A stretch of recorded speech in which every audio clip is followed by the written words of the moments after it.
Hey there gamers, welcome back to the Board Game Co channel, and today we have a preview of Zombicide Dead Men Tales. Hey there gamers, it's Professor Meg here, and welcome back to the Board Game Co channel. Today we have a preview of Zombicide Dead Men Tales. Now this is a current GameFound crowdfunding campaign, so you can check out the link down below for everything that they have planned. This is a sponsored preview, and this is also a prototype copy in front of me, so all rules, components, things like that are subject to change. Now before we get started, if you'd like to see exactly how this game plays, there will also be a 3-player gameplay on the channel with myself, Alex, and AP, so you can see exactly how chaotic this game can get as you're fighting off as this pirate crew trying to fight off these hordes of zombies that won't stop coming. And I do highly suggest checking it out to see what suggestions may or may not have been made during that gameplay. Now, Zombicide Dead Men Tales, as I said, is going to be a cooperative game for 1 to 6 players where you are playing these different scenarios and trying to meet certain objectives. So you always have these objectives that you're trying to accomplish and ultimately survive while these hordes of zombies are coming toward you. Now, as you start taking them out, you are going to gain XP, and that means that players are going to get stronger and stronger, but these zombies are going to start spawning based on the current level that the highest player is at. So as soon as one player levels up, you kind of want the entire team to level up along with you to be able to take out the threats that start spawning. And with that, let's dive into Zombicide Dead Men Tales.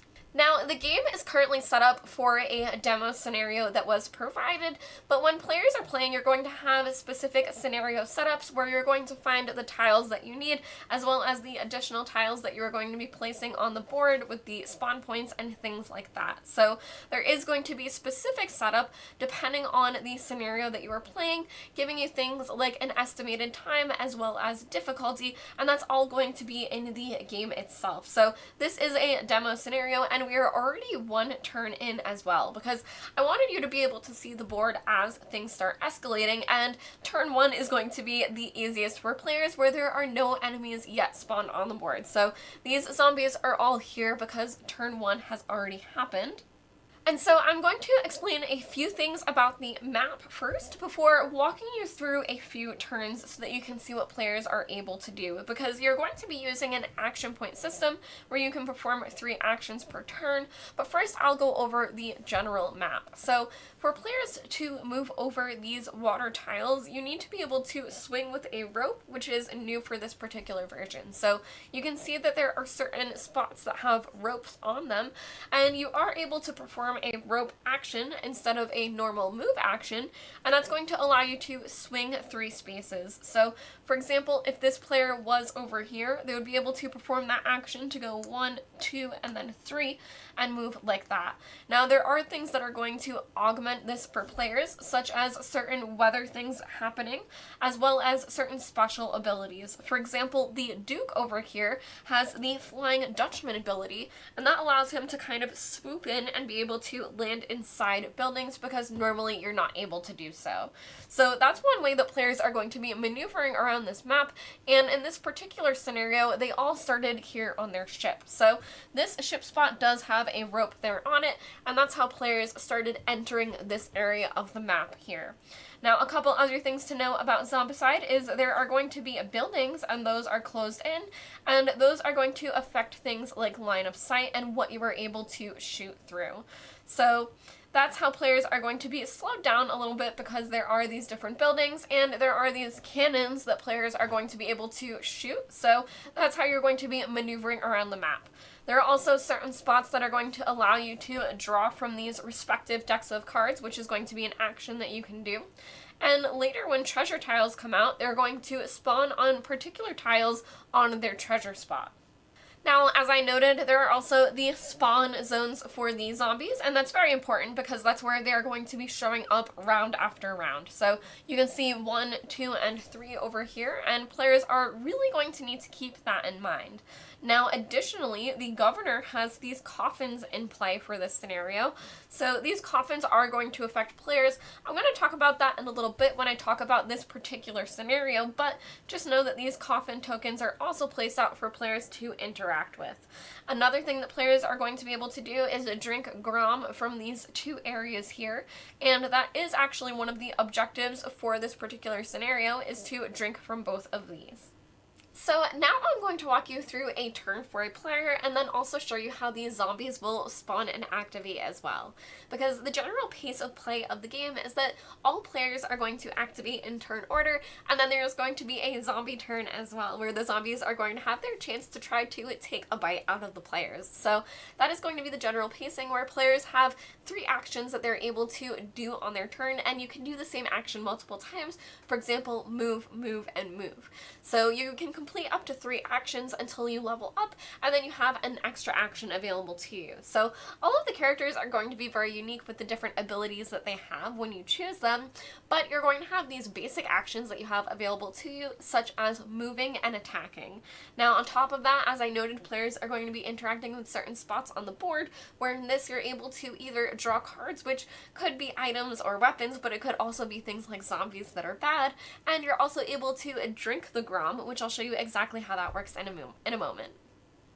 Now, taking a look at the Duke here, they're able to do a couple of things. So there were 2 brutes that were summoned to the zone closest to them, and they do have 2 ranged weapons, meaning that they're able to attack either in their zone or a zone 1 away. So they would be able to use one of their actions to move over to this area, and then they're going to use another action to attack. So they're able to choose either their pistol or their grinder because they have the same stats, but you do need, oh, actually we are not able to use the grinder because it is not high enough to be able to attack these brutes. So they are going to need to shoot with just this pistol, and that's shown by this box here, where the walkers and the runners can be taken out by this weapon, but this pistol is able to shoot at these guys. So you can see, looking at this here, we're able to roll 1 die, and on a 4+ we would have a success. So with that, you can do damage for each success. We currently have our 1 die here,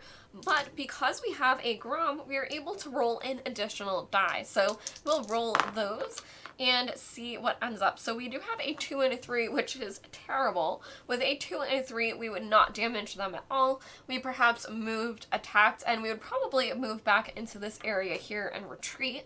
But if we happened to get successes, then we would be able to assign that damage to the brutes.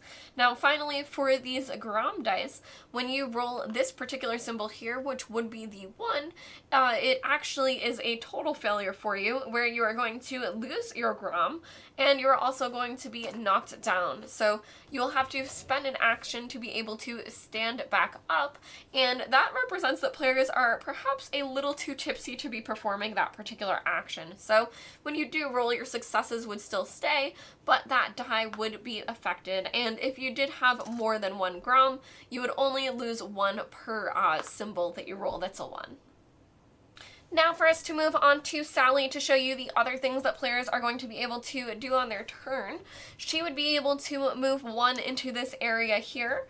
She would also be able to spend an action to drink from this tavern and gain a Grom for herself, which is one of the objectives for this scenario. So she would be able to flip that over, and now because she is in this red location, she would be able to draw a card from this deck here.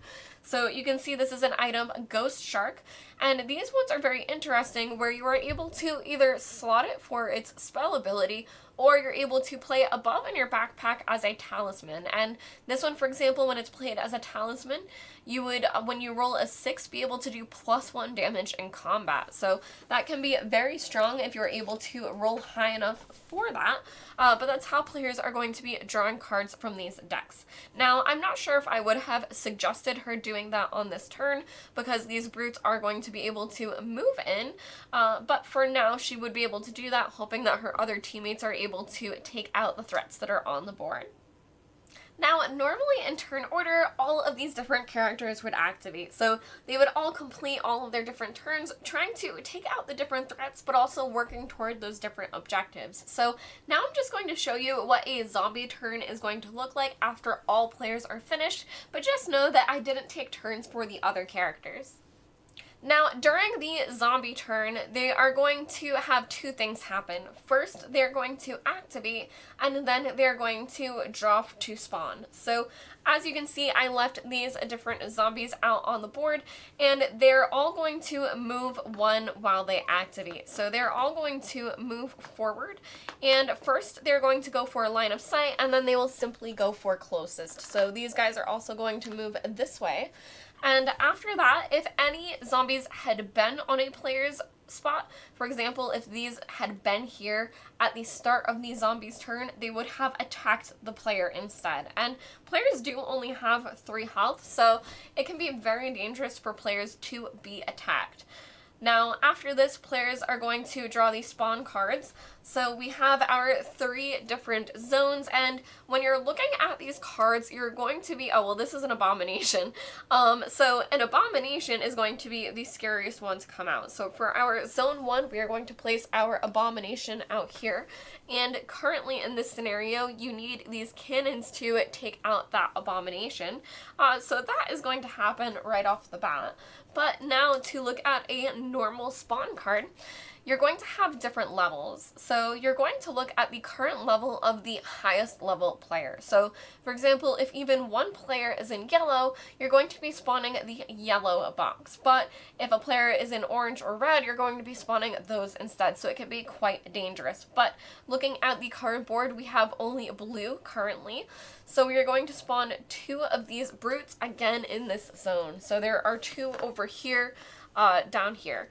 Now, finally, for the 3rd spot, we're going to flip this over, and this is going to be 4 regular walkers. So these are going to be placed over here.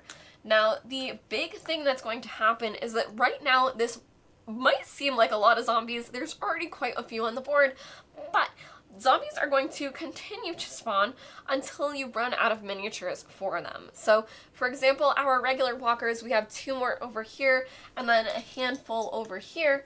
But once they run out, if you would be spawning them, they get an additional activation instead. So if we weren't able to draw walkers to place out for what we need to, the walkers would get an extra activation, meaning that if they were spawned, even if some of them were spawned here in this zone, they would be able to move forward and join in this area here. So it can become very quickly that players will get overwhelmed by the zombies that are coming out. And finally, the one type that you did not see are going to be runners, which are these over here. And runners are able to move too when they move to activate. So they are going to move a little bit faster, whereas your brutes here are going to require that level 2 weapon to be able to take them out on a success. Now, in this particular version, there is also the governor that is the necromancer. So he is also going to spawn with one of those spawn cards, and he is trying to move through the board to exit. So when he enters the board, you're going to spawn walkers for these different coffin areas, as well as adding a coffin. So that means that the first time that he comes out, you're already starting with 4 different walkers on the board, and that's only going to escalate, meaning that not only are your different spawn zones dangerous, but also those areas are also pretty dangerous where they are spawning walkers when he is out. So this is another one that is going to be in play that players are going to be watching out for.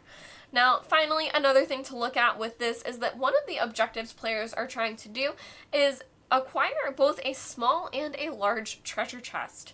So the small treasure chests are going to come out when you defeat certain things, such as the abomination and the necromancer. But the large treasure chests are going to come out from these cards here. So for example, this is tile 46.